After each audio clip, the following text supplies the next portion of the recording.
سڵای خی گەورەتان لێ بەڕێزان ئەم وانەیە باسی بەستنەوەی ئەپلیکیشنێکی فلاتەرەکەین بە Firebase زۆر باشە ئەم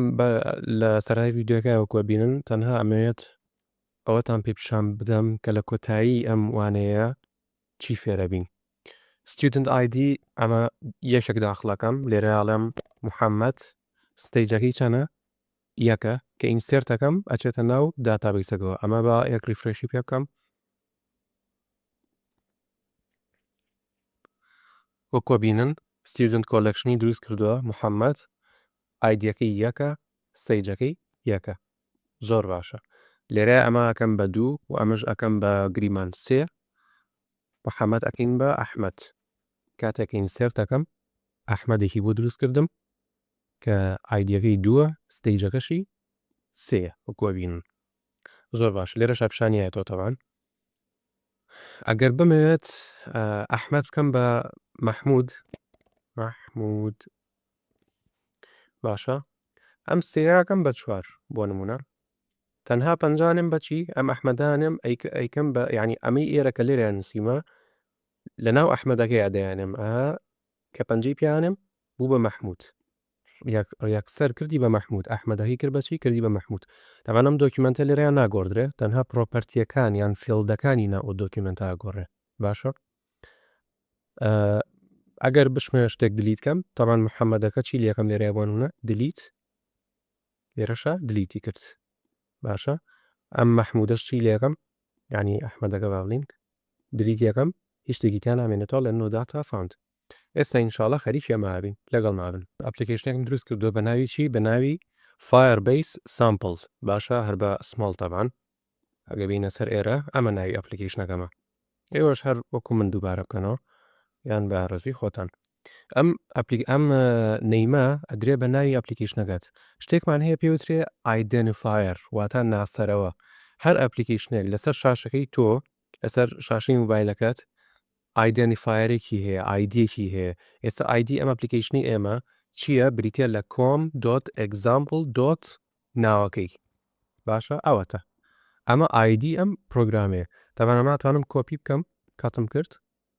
سێرچێکی بۆکەم لە ئەپلیکیشنەکەی هەیە لە بەشی ئەندرویدا ئەڵێم نیم سوێسەکەم ناوی ئەوەیە ئەڵێ ئەپلیکیشن ئایدیەکەم بە ناوی ئەوەیە بزین لە هینیشە لە ئەکسکلودیشە ئەوەتە ینی باڵین هی iOS ئەوەتا بۆ شێوەڵێ بندل ئایدنفایر تاوان لە iOS پێوترێت بندل ئایدنفایر لە ئەندرویدا هەڵە نەبم پێوترێت ئەپلیکیشن ئایدنفایر بیرم نەماوە یان وازم پاکج ئایدنفایر زۆر باشە ئیشمان بەما بێ ئینشاڵڵا تۆزێکتر ئەیبینن کە ئیشەکەمان چیە با چینە سەر مەرزەمەکەی مامەسا تاوانەوەی کە پێویستمان پێیەتی پێش هەموو شتێک با یەکەم جار لیاوتەکە دروستکەین لیاوتەکە هەڵێ چی بزین کوانێ ئەوت باجارێ ئەمە دروستکەین بەڵام من تاوان وەکو ئەمە دروستی ناکەم دوایی پێتانەڵم بۆچی یەکەم شت ئەمە سڕمەوە وەکووانەکانی پێشوو ڕەن ئاپ ماتریال ئاپ چیمان هەیە پرۆپەرتی هۆممان هەیە لێرە ئاڵێم چی ئەڵێم ست فول باشە لێرە ئاڵێم my first pageەکە ئەهێنمە ئێرە و تا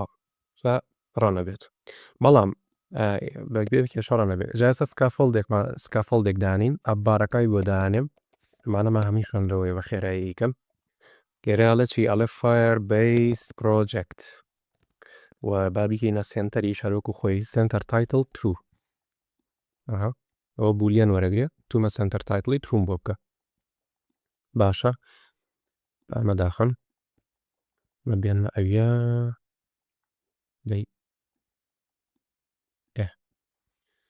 ئێستا چیم هەیە بەدیم هەیە لە بەدیەکەیە چیم هەیە کۆڵۆمێکم هەیە باشە لە کۆڵۆمەکەی چلدرێنێکمان هەیە ئێرە تەکسفیلدێکمان هەیە ئەمە 1 2 3 باشە دانی یەکەمیان ستودنت نەیمەگەی دوای بە ستودنت ئایدی دوای بە ستودنت ستیج اینجاکانێ چیمان هەیە ڕۆیەکمان هەیە باشە ئەم ڕۆچی تایە چلدرێنێکی تایە باشە چلدرنەکەمان چی تایە فیلد بەتنێکی تایە ئەڵێ ئینسرت ئەمە بێنە کۆپی بکە 1 2 3 ئینسەرتەکە ئەمە بیکە بە سلێکت ئەمە بیکە بە ئەپدەیت ئەمە بیکە بە دلیت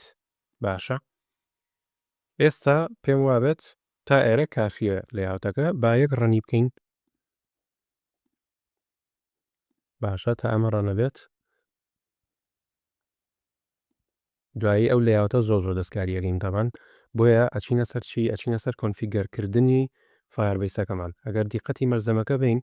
ئەم مەرزەمەیە هەنێ هەنگاوی تیا لەبیر کراوە شاڵە مامەسا پێیوتم دیتە کاتەوە بە پێی مەجال سەرەتا چیەکەین ئەچینە سەر فایربیسەکەمان تۆ کانتێکی فایربیس دروستکە هیتە ئێرە باشە console.firebase.google.com کریت پرۆژێکتێکەکەم بەناوی چیەوە بەناوی پرۆژێکتەکەمەوە بۆ مناڵێت چی ئەمە Firebase سامپل بەدلی خۆت حەزێکی لێرە بنووسە Firebase سامپڵە وەکو پرۆژێکتەکەم نییە ئەمە پرۆژێکتەکەم ئاواهیە بەس نە من ئاواهیەکەم ئەوە بە دوای ئەویتر باشە ئەمە کۆنتنیوەکەیت اینجا لێرە ئەکاونتەکە بڵێ دیفۆڵتەکە لێرە ئەڵم چی ئەڵم کریت پرۆژێکت باشە ئەمەشی بۆ کردینەوە باڕانی پین ڕین چۆن وێرانی کردو هەشتمان پێ باش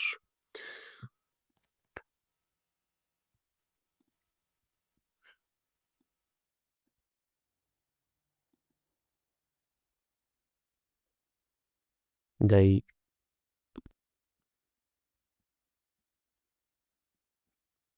لێرە کۆنتنیومان کرد دوایەوە چینە سەر چی ئەچینە سەر پرۆژێکتەکە کۆنتنیو Firebase سامپل دروستکرا زۆر باشە جا ئێستا تۆ ئەمە پرۆژێکتەکە دروست کردووە لەناو چیە لەناو فایربیسە سیکە iOSمان هەیە ئەندرویدمان هەیە وێبمان هەیە ئێمە بۆ ئەندروید دروستێنین بۆ لەبەری زۆربەی هەرە زۆرمان تەنها ئیمێلەیتەری ئەندروید بەکارێنین و ئەپلیکیشنەکەمان بۆ ئەندرویدە زۆر باشە چینە سەر ئەندروید کلیکی لەکەی باش سێریکە لێرەڵێکی ئەڵێ ئەندروید پاکج نیم ئەمە لەکوێی هەنیت لە هەسێگاڵە your package name is generally the application ID in your app level build.gradle file فایلێکمان هەیە لە ناو فۆلدەری ئەندرویدە پێوترێت چی پێوترێ ئەندروید بکەرەوە ئاپ بکەرەوە ئەوەتە build.gradle ئەمە هێنی چی لەکەی ئەڵێ application ID بێنە بیخەرە ئەوە ئەوە خستماویە زۆر باشە ئەمیان ئۆپشناڵە ئەڵێ مای ئەندروید ئاپ بەدلی خۆ حەزێکی نایەکی بهێڕەڵێم Firebase سامپل ئەمە بەدلی خۆتە نووسراویشە ئۆپشنال بەزەمە ڕیکوار دەبێ ئیلا دایبنی ئەمە ئۆپشنال وازی لێ بێنە بڵێ ڕجیستەر ئاپ باشە ئەمە ڕەن بوو کێشەی نییە اینجا ئەڵێ چی ئەڵێ ئەم جیسۆنە جیسۆن فایلە داونلۆدی بکە ئەوە داونلۆدم کرد زۆر باشە ئەڵێ بیخەرەکوێەوە بیخەرە ناو ئەپلێڤڵی ئەندرویدەکەتەوە یعنی بچۆرە ناو ئەندروید ئەمە چوینە ناو ئەندروید ئەمە چوینە ناب ئەپ ئالێرای دایبنێ ئەو فایلە کە داونلۆد کردووە بیخەرە ناو ئێرۆ ئەوە دوودانم داونلۆد کردووە ئەمە ڕینیم یەکەم بە سرویسس خۆی ئاوای ناوەکەی باشە ئەو پێشتر من دانیترم داونلۆد کردووە بۆیە ئەوی هێنا هاوتە زۆر باشە جا ئێستا چیمان ماوە هەنگاوی تریشمان ماوە نێکست من تاوان لێرە کۆتلین بەکارێنم زمانی کۆتلین ئەگەر دیخەت بن KTS کۆتلین DSLە ئەو ناوەکێتی ئەڵێ چی ئەڵێ پچۆرە ئەم پلەگینەی ئێرە لەکوێ دابنێ لە ناو ئەم فایلەی ئێرە دایبنێ ئەمە لەکوێ دەسەکەوێت لێرە دەسەکەوێت ئەمە پرۆژێکتەکەت نییە پرۆژێکتی ئەندروید ساپیر فایلێکمان نەکردو ئەمە پرۆژێکی ئەندرویدەکەتە باشە ئەپەکە داخە لێرەیە لە ناو پرۆژێکتی ئەندرویدەکەیە فایلی هیتیا بەناوی build.gradle.kts باشە ئەمە جیازە لەگەڵ ئەمەی ئاپەکە ئاگادار بن باشە لێە شتە لە خۆتانە دامەنێن لێرە ئەڵێت چی ئەڵێت ئەمە هەمووی بێنە ئەم پلەگینی ئێرە هەڵەنە بمتیا شێتی خۆی ناوەڵە تێینێ بەس ئەمە غەڵەتی تایە هەستەکەم سەیرە بەلامەوە چکە من پێشتر کە پرۆژێکتێکم دروست کرد نەمهێنایە ئەمەیان هێنامە ئەمەیان ناو ئەپەکە یاڵا باهۆی دابنینەوە تا چکە خۆشیێڵێ پلگینەڵێ ئەم پلگینە بیخەرە یا بەڵام ئەگەر دیقەت بن لێراتیایی نییە باشحاڵ ئێوە تاقیکەنەوە خۆشتان ئەمەیان تاقیگەرم نێساژ لەم یددیومە تاقیەکەمەوە ئەم پلگینەی ئێرە ئەمە کۆپیم کرد ئۆتۆماتیکی خۆتە توانی کۆپی بکەیت بیخەرەکوێ بیخەرە ئێرە ئەوە دامنە باشە ئەڵێن ئۆڵوەیس باشە اینجا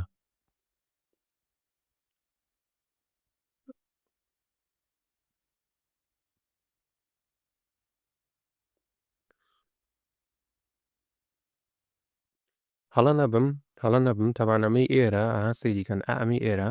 ئەم ئایدە ئەمە بۆ ناو ڕوت لێڤڵەکەیە واتە فیلەکەی تر توخوا با تاقیکەینەوە ڕۆک و گوگل بڕین ئەمە لێرەیە ئەمەی نەخوارەوە ئەمە دانێم زۆر باشە و ئەمەی ئێرەش ئەم هەنگاوی ئەمەیانە com.android ئەپلیکیشن ئەمە کامەیە ئەمەیە کە دانراوە کۆتلینەکەیە و ئەمەش چی لەکەین ئەمە خۆی ئاواهی بوو ئەمە هێنم لێرەیە دایانم باشە تاڵ جا دیپندنسیەکانیش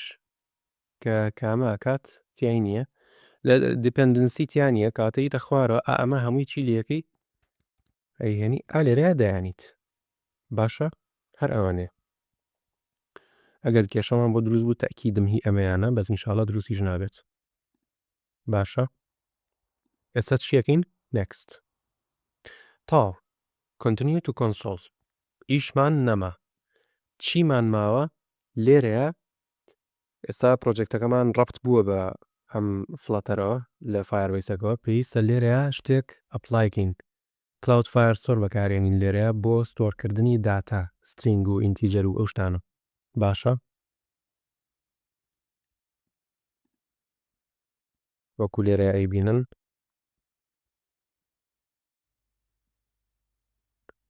جا ئێستا چیمان ماوە فینال ستەپیشمان کرد و ئەمانەمان هەمووی کردووە ئەمە بۆ ئاسە پێویستمان بە ئس نییە باشە ئێستا ڕانیەکەین و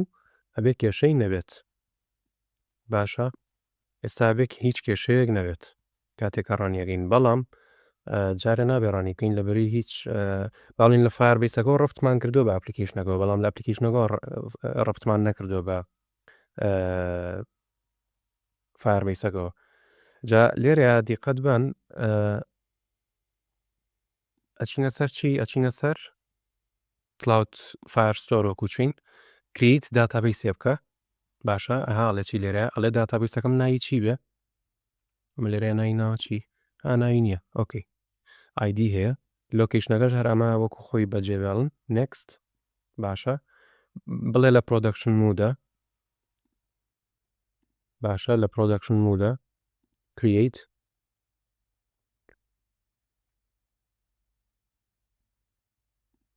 اینجا دوای ئەوە ڕاستەوخۆ چێتە سەر کۆلێکشنەکان کە بە تیبل ناسێنراون لای ئێمە start collection ئەڵێم student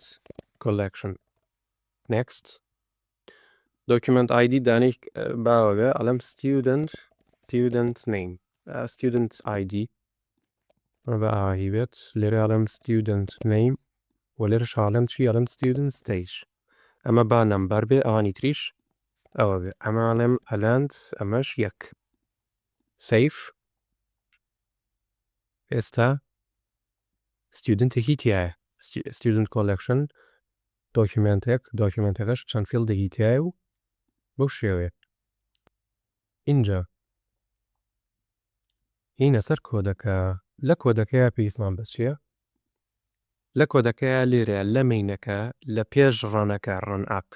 باشە پێویستە بڵین چی پێویستە بڵین widgets flutter binding dot ensure initialized ئەمە بۆ شتێکە بۆ ئەوەیە کە دڵنیابی تۆ لەوەی کە دار و بەرد ئیشەکات خۆیان نەبژێتەوە دار و بەرد ئیشەکات اینجا ئەپلیکیشنەکە ڕەنەوێ باشە دوای ئەوە ئەڵین چی ئەڵین ئەوەیت Firebase بەس Firebaseمان نییە Firebase بێ لە کوێ بهێنین لە کوێ لە پاکێجێک بە ناوی Firebase Core ئەو کارەباژاتۆ لە خی گەورە بەزیابێ Firebase Core لەکوێی هەنی ئەڵی Firebase Core پاکج لە ئینتەرنێتە یتە سەر ئەمە pub.dev یتە سەر ئینستۆلینگ اینجا ئەمە کۆپیەکەیت باشە کە کۆپیت کردیتە ناو کوۆیتە ناو یاملەکەەوە لە یاملەکەیە ئالێرەیادەیانی دیپندنسی سەها لە خوار ئینڤایرمنتەکە ئالێرە یەک ئیندنتیشنی بۆکەی پێست باش ئەمە شیلەکەی ئامە کۆپی بکە بۆکوێ بۆ ناو مین ئالێرەیە دایبنێ زۆر باشە پێویستمان بە پاکێجێکی تریشە بە هەمان شێوە کلاود فایرستۆر هیتە سەر بەشی ئینستۆلینگ عینەن شت ئەوی کە ئێستا کردمان دووباری کەرەوە هیتە سەر یاملەکە ئەمە دایانی ئەم کۆدی ئێرە کۆپی بکە تا ئێستا بە تەواتی حازرە ئەپلیکیشنەکە بۆ کۆد نووسین باشە بامە ئاوا لێ بکەم کۆدەکەمان لەبەر چاوێ ئەڵێ ئەوەیت Firebase .initialize app باشە تەم باسیێم ئەوەیتە ناکەم لەگەڵ ئەسینگ لەبەری لە راپۆرتێکم بۆ نووسین زۆر بە وردی باسم کردوتیە ئینشاءڵڵا بخێنەوە لەو شارەزابن ئەگەر نایزان Initialize app لێرەیە چی هەیە پرۆپەرتیکی هەیە بە ناوی options پێویستمان بۆ optionێ options Firebase options باش چیتە API کیتە ئەمامی سترینگە ID تە messaging server ID تە product ID تە ئەمانامی سترینگە باشە ئەمانە لەکوێوە هێنیت تابانە چیتە سەر فیلەکە ئەوی جیسۆنەکەی کە داتنا لێرەیە ئەوەتە لەم جیسۆنی ئێرەیە ئەڵێ هەسیگە project ID کامەیە ئەمێ ئەمە project IDەکەیە بیهێنە بیخەرە ئێرە زۆر باشە API کی کامەیە API کی ئەوەتە ئەمە بێنە کۆپی بکە بۆ ناو شوێ بۆ ناو ئێرە app ID کامەیە app ID کامەیە ئەوەتە ئەوە app IDە Mobiles SDK app ID ئەمە هێنیت بۆ ئێرە باشە messaging sender ID کامەیە messaging sender ID ئەم ژمارەی ئێرێ باشە پرۆجێکت نمبەرەکەیە ئەیهێنی بۆ ناو ئێرە زۆر باشە ئێستا ئەمە ئینیشیاڵایزمان کردو فایربیسەکە لە ناو ئەپلیکیشنەکەیە حالیان کۆنێکتە بە فایربیسەوە باشە ئەوەی کە ماوانە چییە ئینسێرت و دلیت و ئەو شتانەیە زۆر بێعیبە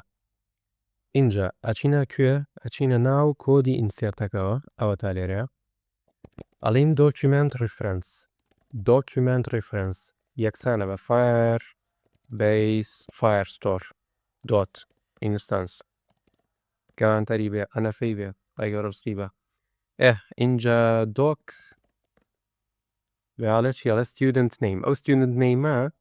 مەبەستی لە چێت جەماعات تەبانەمە خۆی ئالێرەیە کەوتێتی ئینسێرداتا ئەم مامەسا چی کردووە هاتووە ئالێرەیە لە دەرەوەی هەر لە ناو کلاسەکەی با بڵین بەڵام لە دەرەوەی فەنکشنی بیلد لێرەوەتێتی ئینسێرت داتا باشە بەو شێوەیە جا لێرەیە چی و تۆتێتی string student names لێرەیە وتێتی student name ئاوایی کردووە بەو شێوازە مامۆسا کردێتی بەڵام نا من ڕێیەکی خۆشترتان پێڵم هەروکو سەرەتا کە پیشانمدان شتێکوانێ پێوترێت text controller text editing controller لێرەڵم student ID controller یەکسانە بە text editing controller هەر ئەوەنە دوانی تریش دروستکە بۆ چ شتێ بۆ name هەروەها stage باشە ئەم ئینسێرتەشمان ناوێ بۆچی لەوێ بینوسم ڕاستەوخۆ هەر لێرەیە ئینوسم باشە on pressed ئەی لێرەیە بنووسم چی student name'م ئەوێ ئەڵم چی ئەڵم student name controller.text باشە ئەم کۆنترۆلەرە چییە ئەم کۆنترۆلەر لێرە پێیسم پێێتی ئەهاسیگە تێکس فیلدەگاڵێ کۆنترۆلەرەکەی چی بێ کۆنترۆلەرەکەی ئەڵێم student name controller ئەی کۆنترۆلەری ئەمە چی بێت student ID controller ئەی کۆنترۆلەری ئەمەیان چی بێت student stage controller باشە بۆی جوانیشی بکەین ئەڵێن decoration input decoration هین تاژانم هین تێکست بزڵت ئەڵێن student ID ئەمە کۆپی بکە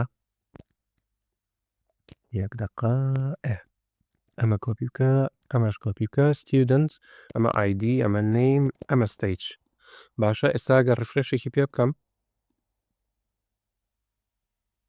بێ ئەوی هینتەم لێرە بۆ بنووسێ ئەوە بوو ئاها سێریکە لێرەیاڵێ unable to establish connection on channel ئەمە بەسی لە چییە؟ یەکتە ئێرە ئەچیتە سەر rules باشە هەر لە بەشی Firestore database ئەچیتە سەر rules لێرە ئەم فۆلساکەی بە تور ئەمە لە هینەکەیانە جا پەبلیشیەکەی لە مەرزەمەکانی ئاگاداری ئەوە بن ئەمە هیچ نییە وازی لەبێن ئەنجا لێرە دووبارە ڕفرێشێکی پێکەینەوە ئەوە بۆ کاکە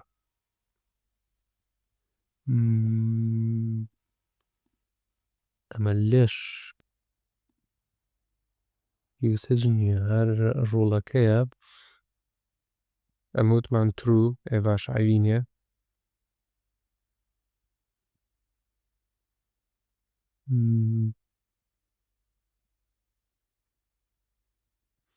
یەک دقە بە ئەمە لابم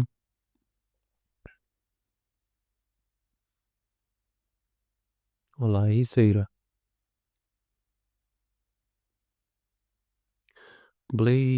شتێکمان بەغەڵەتی داخل کردبێت API کیەکەمان چەند بوو کوانێ جەیسۆنەکە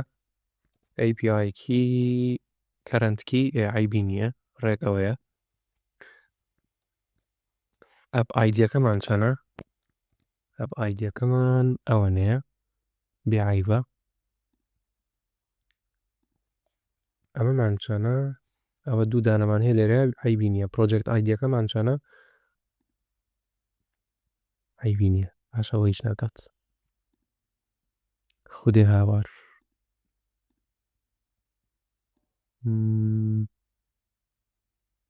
ئەمە ئەسینکە ئەمە ئەوەیتە ئەی باش بوو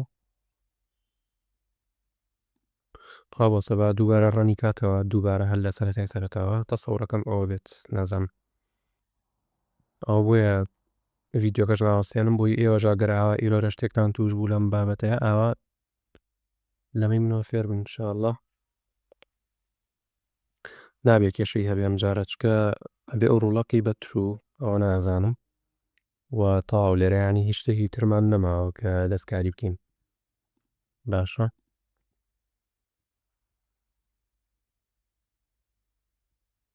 بە تۆزێکی بێچێت تا ڕەنیە کاتەوە هەر لێرە شاوای کردووە مامۆستاش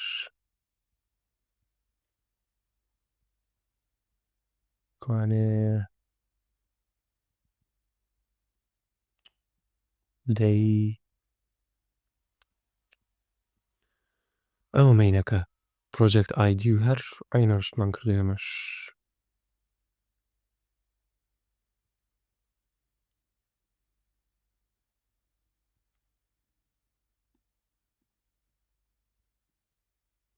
ئەپ ئایدی ئاوا هەیە و ئەوەش ئاوایە و ئەوەش ئاها لێ عیبی نییە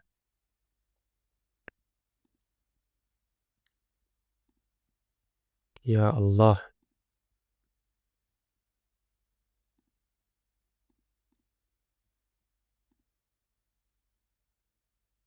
تا کێشەی نییە کەواتەوە پێویستی بە دووبارە داخستنەوە و کردنەوەیەکی ئەپلیکیشنەکە هەبوو زۆر باش ئێستا وەکووتمان ئەپلیکیشنی فلاتەکەمان کۆنێکت کراوە بە فایربیسەوە ئێستا لێرە من ئەمە ئەگەر بمەوێ شتێک داخل بکەم کۆلێکشن پاسەکەمە بەسی لە چییە ئەمەی ئێرە باروکوی مامەسا بڕین سلێکنا ئینسرت ئەوەتە my student collection ئێمە وتمان چی student collection باشە و ئەڵێت چی ئەڵێت دۆکیمنتەکەم ناوی چی بێ ناوی چی لێیانەی کە ئینسرتیەکەی باشە من وەکوتم نایانم چی نایانێم ئەم فیلدەی ئێرە تەوان توخوابانی یەک هینی لێبم زۆری ساجە یەک پادینگی لێم خینە ناو پادینگێکەوە پادینگەکەش ئەمەش بیست بێت باش ئێستا جوانترە ئەمە بەستی لە چیە ئەم نیم کۆنتترۆلەرە وەکو لێرە تعریفمان کردووە تومانە student name controller یعنی تۆ کاتێک کە لە student نەیمی لە تەکسفیلدی student نەیمە کاتێک کە سترینگێک داخڵەکێکی نووسی ئەچێتە ناو شووە ئەچێتە ناو ئێرەوە کە چۆن ناو ئێرەوە من ئەتوانم لە کوێ ئەکسسی بکەم ئەتوانم لێرە ئەکسسی بکەم دۆت تێکست ئەها بۆ ناگەر ئێستا بنووسم بەس پەلەمەکەن بە کۆدەکە تاواکەم لێرێ ئەڵین چی ئەڵین ماپ عینە مامەسا string dynamic student داکا یەکسانە بە باش ئەڵین student ID ئەو student IDە بەپی چی نووسی بەپی ئەمە نووسی کە لێرە تۆ نووسیتە student ID name stage باشە ئەمە تەڕ حسابکەن بەتاڵیشە یعنی ئەمە هەر بیسڕا delete collection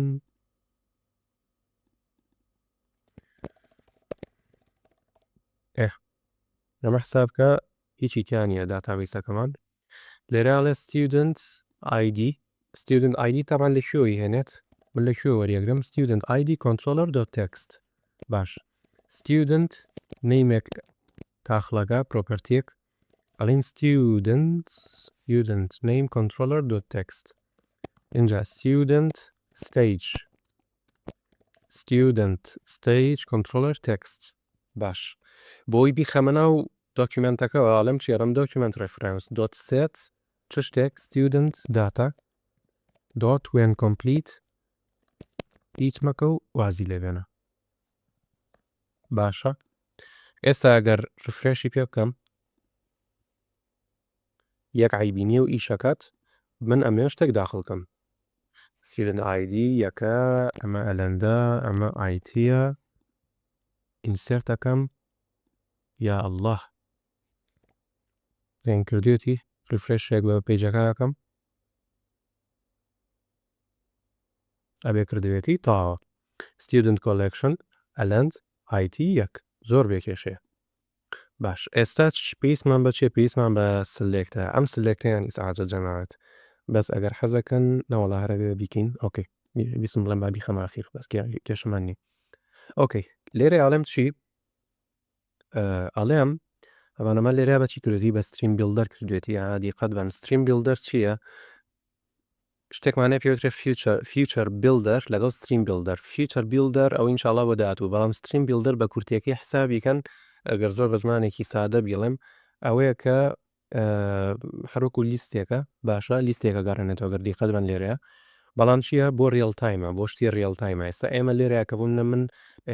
ئینسرتەکەم یەکسەر لێرە شاینسێت بێ دلیتی یەکەم یەکسەر لێرە دلیت بێت بامان شێوە تەمان لە فایربیسەکەشە سیریکە لێرەڵم چێڵم ستریم بیلدەر باشە ستریمەکەی چی بێ ستریمەکەی فایربیس فایرستۆر ئینستانسێکم بەرێ کۆلێکشنەکەم چی بێ ئەڵێم student collection باشە ئەنجا لێرە ئەڵێم چی dot snapshots ئەی بڵدەرەکەم چی بێ هەزەکەن بە ئەمە ئاوە کوی مامەسای لێ بکەم بۆی ئاسان بخێنرێتەوە باشە بڵدەرەکەم چی بێ بڵدەرەکەم ئەڵێم کۆنتێکست و سناپشۆتی لە خۆ گرتەوێت باشە هەینە ماوەسا ئەمە بینوسنەوە return list view dot builder ئایتم بڵدەرمان هەیە لەگەڵ ئایتم کاونتمان هەیە لێرە هەردووکی گرنگە لە بڵدەری لیستە ئایتم کاونتەکەمان چەنە سناپشۆت داتا باشە دۆکس لێنکس ئاگاتان لە دانانی ئەم شتە بێ چگەردای نەنی ئەو کاتە ئاڵێت چی ئەڵێ ئەمە نابێت نەڵ بێت منەڵێم کێشەی نییە بە نەڵەڤڵیش بێت ئایتم بڵدەرەکەمان چییە ئایتم بڵدەرەکە بە ئەماشی ئەڵێم کۆنتێکست ئیندێکس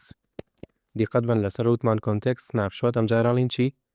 کۆنتێکست ئیندێکس باشە لێرە ئەڵین چی ئەڵین ریتەرنی ڕۆ باشە ریتەرنی ڕۆ چلدرنە تەمان لە چلدرنەکەشە چی تیادابنیم باەک فۆرماتی بکەین فۆرمات دۆکیومنت بۆی بەخۆشی بخوێنرێتەوە تاوە ڕۆکەمان چی کابێ expanded فایلدەکەی چی بێت تێکستە بێت تێکستەکەش چی بێڵم دۆکیومنت سناپشۆت دۆکیومنت سناپشۆتەکە لەکوێ ئاینوسی لێرە ئاینوسی پێش ریتەرنی ڕۆکاڵم دۆکیومنت سناپشۆت باشە دۆکیومنت سناپشۆت یەکسانە بە سناپشۆت داتا نیشانی سەرسوورمان دۆکس دەی اینجا ئیندێکس باشام ئیندێکسە لەکوێ وەریەگرێ لێرە وەریەگرێتەوەن زۆر باش ئەڵێم دۆکیومنت سناپشۆت ئەڵێم student ID ئەوەی ناو داتابیسەکەیە اینجا لێرە ئەڵەن چاڵم تو string تاڵ ئەمە ئەکسپاندی یەکەممان کرد ئەمە دووەم ئەمە سێم ئەماکەی بە چی ماکەی بە نیم ئەماکەی بە ستیج زۆر باشە ئێستا گەر ریفرێشێکی پێ بکەین زین هیچ کێشەیەکمان نایەتێ کێشەمانەیەتە بۆ ئەڵێ نابێت سناپشۆتەکە یعنی با بڵین ئەو داتایانی کە لە داتابیسەکەەوە بۆ هێت نابێت نەڵیان تیاابێ جا ئەم ستریم بیلدەرە زۆر سەریع داتاگان وەرەگرێت تۆ کە یەکسەر ئەپلیکیشنەکە ڕەنەکەی ستریم بیلدەر یەکسەر داتاگان وەرەگرێ بەبێەوەی هێشتا کۆنێکت بوو بێ بە فایربیسەوە بۆیە چی وەرەگرێت نەڵ وەرەگرێ ئێکاتە حەلەکەی چییە حەلەکەی ئەوەیە لێرەیە ڤالیدیشنێک دابنەی باشە ڤالیدیشنەکە چییە لێرەیاڵیت من کۆدەکەم بەڕاستی لەبەر نییە گەر پێشتیش ئیشم تیا کردوێ هەروە AI ئیشم تیا کردووە ئەمە کۆدەکەی پێشومانە هی ئەمڕۆیە لە شوێنێکە ڤالیدیشنەکەم بۆ دانا ئەوەتانێ ئەمەی ئێرە ئەهێنیت ئەمە لە ناو مەرزەمەکەیە نییە لێرە دایانیت باشە کە لێرە دات ناسیری گاڵە سناپشۆتەکەم ئەگەر کۆنێکشن ستیتەکەی جارێ ویتینگ بێ تەنها پرۆگرس ئیندیکەیتەرێکی وەداونێ ئەمە چییە؟ ئەمە ئەمەیەمەی کە زۆر بەشتان بینیتانە ئەوانێک ئەندرویدتان پێ باشە ئەوەی کا خولێتەوە لە ئەندرویدا ئەگەر ئیرۆری هەبوو هیچ دایمەخە ئەپلیکیشنەکە کراش مەکە تەنها چایلدێکم تەنها تێکستێکم بەرە ئیرۆرەکەی تیابن سە و تاو ئەگەریش هاز داتا ینی داتاکی پێبوو دەزەحمەت نابێت چین بۆ بکە سەحمەتە بێ ئەگەر داتاکی پێ نەبوو ئەگەر داتاکی پێ نەبوو هاوە تاو نیشانی سەسومانە و کاتە بڵێن نۆ داتا فاوند باشە ئێستاگەر ڕفرێشی پێ بکەمەوە بۆ ئاجا خەلێکی ترمانەیە دیقەت بەنەها خەی وخلێتەوە بەڵام نەیهێشت بۆ لەبەروی ئەڵێت تۆ لێرەیە چی بەکارهێناوە لە ناو کۆڵۆمە وتوتە ستریم بیلدەر نە ستریم بیلدەرەکە بخەرە ناو چیەوە هەڵە نەبم ئەوە هەیە بیخەرە ناو ئەکسپاندێکەوە ئێستاگەر ڕفرێشکەینەوە تا یەک ئەلەند ئایتی بزین وایە خۆیەتی ئێستا دانێکتر داخ لەگەڵ لەم دوو سیرنەی محەممەد بۆ نمونە سێ دوو ئینسێرتەکەم ئەڵێ دوو ئەها یەکسەر لێەوە ئەبدەیت بوو لێرەش ئەبدەیت بوو باشە ئەمە ریاڵ تایمە اینجا دلیتەکەین دلیت و ئەبدەیت دەکەین دلیت و ئەبدەیت جەماعەت ئەو سلێکتە لابم سلێکتەکە لێرە پێویست ناکە باسی بکەم ئەگەر انشاءڵە لە ڤیدیۆیەکی ترا پێویست کرا ئەیکەم بە ڤیدیۆ بۆ سێرچکردن بە دوای ئایتمێکە لێرەیە ئینسێرتەکەمان کردووە ئەبدەیت و دیلیتەکەمەوە تەمان ئەبدەیت و دیلیتەکە چۆنچۆنیەکرێت پێم باشە بەو شێوازە بکرێت کە ئەبدەیت و دیلیتەکە هەردووکی بخەمە تەنیشتی ئەم دوانەوە یعنی بە کورتیەکەی ئەم دوانە لە ئابم باشە یان خەمە کوێ یان خەمە ئێرە ئەڵم ئەکسپاندت ئەمەم بۆ بکە بە چی ئەمەم بۆ بکە بە فیلد بەتن نام دەڕەڵم ئایکۆن بەتن باشە ئایکۆنز دۆ دلیت ئەمە دانەیەکیان ئەوەش ئێدیتەکە ئەبدەیتەکە با بڵین باشە ئێستا گەر ئەمە لا بدەم تەنها ئینسێرتەکەی تایە لەسەرەوە و ڕفرێشێکی پێ بکەم بەو شێوازی لێ کردو و جوانترە من ناگە بمێ ئەلەند بسڕمەوە یەکسەر ئالێرە پەنجەی کوێنێم و ئیسڕێتەوە چۆنی ئەمە کۆدەکەیەتی document reference بە هەمان شێوەی سەرەوە document reference یەکسانە بە Firebase firestore.instance.collection student collection .doc باشە دوایواڵێ چی ئەڵێ document snapshot ئەمە لە کوێ هێناومە لێرەوە هێناومە هاوەتە document snapshot .c.id ئاگاتان لەوە بێ ئەگەر ئەوانەکەی ئیژ ناکات ئەمە هیچ شتێکی تریدا داخڵ مەگە غیری ئەمە ئەوەی کە پیشانم ماون اینجا ئەلم document reference set نا ئەو سێتە غەڵەنتە بڵێ delete تا ئێستا دلیتەکەش ئیشەکە تاقی ناکەمەوە جارێ چینە سەر ئێدیتەکە لە ئێدیتەکە یا چیەکەین با بڵین ئەبدەیتەکە هەر هەمان شتی چییە هەمان شتی ئینسێرتەکەیە ئەمە هێنیت باشە ئەمە هێنیت دایانی تۆ لێرەیە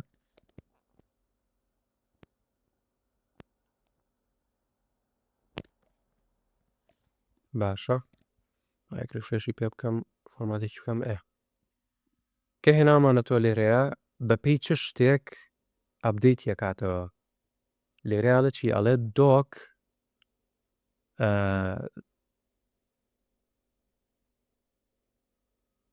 با جارێ ئەمە ڕەنیکەم ئێستا بڵین هیچ خەلەلێکمان پێڵێت یاڵە سامە ئەلەن چی لەکەم ئەلەن دلیتەکەم ئەوە دلیت و لێرەشا دلیتوە نەما محەممەد دلیتەکەم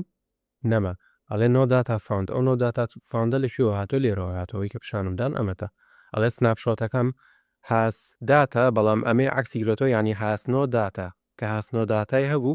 یانی چی ینی نۆ داتا فاوندم بۆ بێنەرەوە ئەم جارە چی لێکەم دووبارە لەم داخڵەکەم ماڵم ئایتی میسرت باش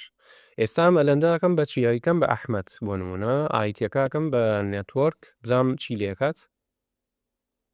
هەر ئینسرتێکە بۆ ئینسرتێکە لەبەرەوەی وتومانە